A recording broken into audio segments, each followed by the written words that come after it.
1670 நூற்றாண்டில் John has என்று சொல்லப்பட்ட இன்னொரு வெளியேறப்பட்ட தேவ மனிதன், அவரையும் கொல்லும்படியாக விசுவாசத்தின் நிமித்தம் அவரை கொண்டு வந்து தலையை வெட்டும்படியாக எல்லாருக்கும் முன்பதாக நிறுத்தினார்கள்.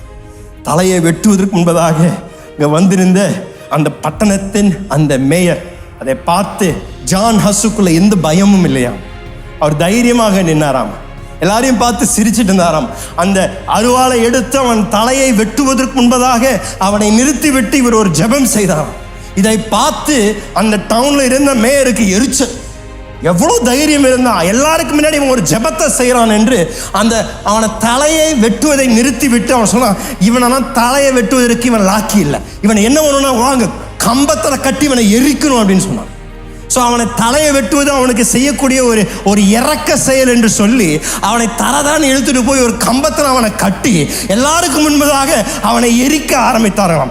எரிக்க ஆரம்பிக்கும் பொழுது ஜான் ஹஸ் அன்றைக்கு ஒரு பாடலை பாட ஆரம்பித்தாராம். அந்த பாடலை பாடும் பொழுது அங்கே கூடி வந்திருந்த ஜனங்கள் அதை பார்த்து கொண்டிருந்த பொழுது பரிசுத்தாவியானவர் அவங்க இருதயங்களை தொட ஆரம்பித்தாராம். அன்றைக்கு ஜான் ஹஸ்ஸை எல்லாருக்கும் முன்பதாக எரித்தது. இங்கிலாந்தில் ஒரு தீ பிடிக்க ஆரம்பித்தது. அன்றைக்கு அவள் கண்களாக பார்த்த அந்த மனிதரை அவர்கள் மறக்க முடியவில்லை. எப்படி இந்த மனிதன் மரணத்தை பார்த்து கூட பயப்படாமல் கம்பீரமாக பாடிக்கொண்டிருக்கின்றான் என்று அன்றைக்கு கூடி வந்திருந்த அத்தனை பேரும் கேள்வி எழுப்பினார்களாம்.